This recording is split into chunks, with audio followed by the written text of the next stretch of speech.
Okay, now let's start with environment variables. Now, when you open a terminal window, a new bash process which has its own environment variables is initialized.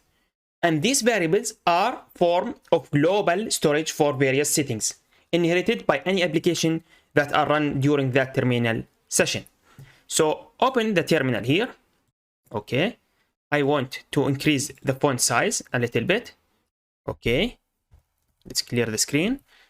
Now here we have the first environment variable, which called the path, and we already saw it.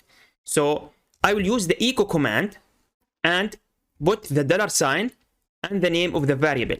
And this is not just a variable, it is environment variable, which means it is for the system.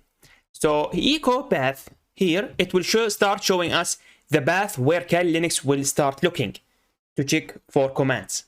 We have other environment variables like the user. So echo user, here it will show us what is the current user, which is Kali. And by the way, we can see that from here, which is Kali. We can see the working directory. So by typing the pwd, we know that we are inside home Kali. Now we can use echo star or $sign pwd. It will show us home Kali as well. Okay. Also, we can use another environment variable, which is home. This is the home directory for the current user, which is home Kali, as we saw.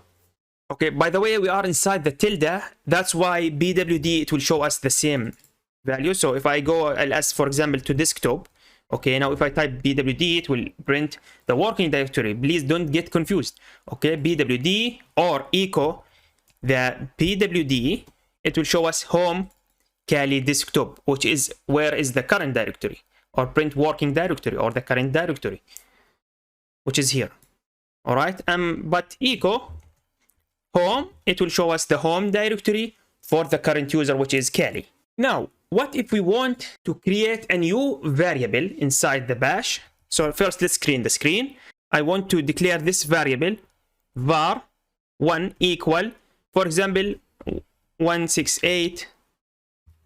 For example, let's put inside it google.com. Okay, google.com. All right.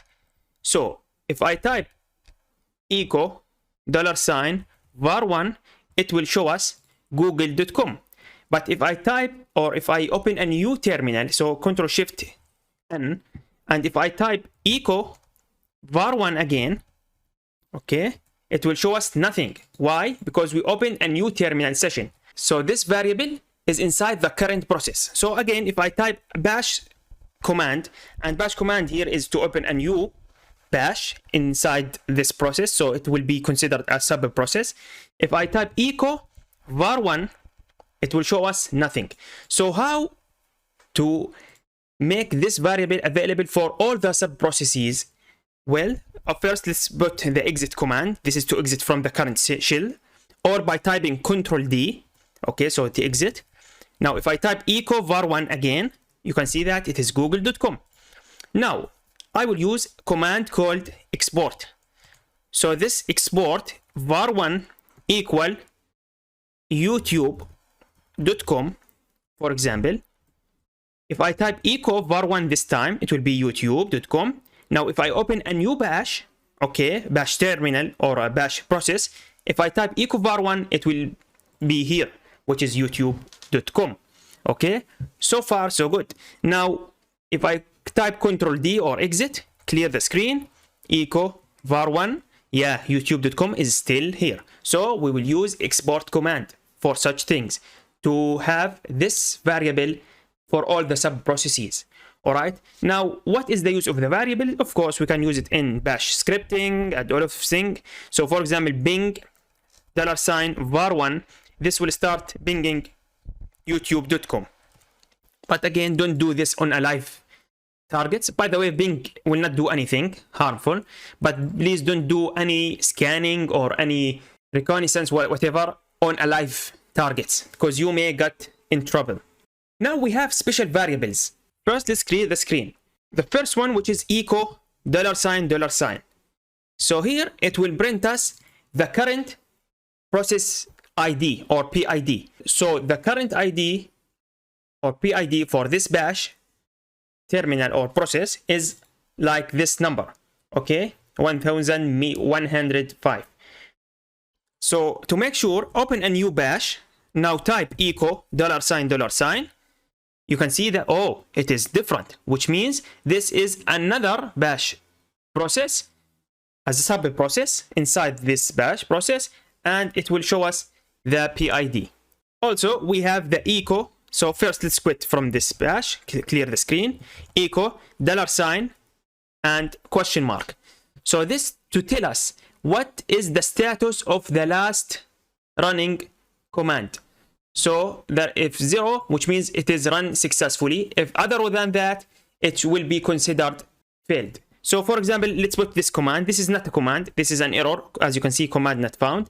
If I type echo $, question mark, it will be 127, which means there was an error. Okay, but if I run it again, what is the last command, which is echo $? So this will be 0. All right, cool. So far, so good. So this will give us the status of the last running command. If it is 0, which means successful, other than that, it will be considered failed. Now, to see all the variables, so for example, we have the var1, remember, or var1 here. So to see all the environment variables or the variables, run the command inf. So run it like that, and you can see that here is all of the commands are here, or the variables, I mean. Okay, so you can see that, yeah, var1, it is here. var1 equal youtube.com. So all of the environment variable that are here inside the bash process will be here. Okay, now if I quit again from the process, if I run it again, let's increase the font size. Echo var1, you can see, oh, it is not here. Okay, if I type inf, the same thing, var1 is not here, as you can see. Why is that? We will talk about this later on. There is something called the .bash rc. Okay, here. So I will run this command, the cat .bash rc. Here we can put whatever variables, then it will be exported each time we run the bash program or terminal. Don't worry, we will talk about this in details later on. For now, keep that in your mind.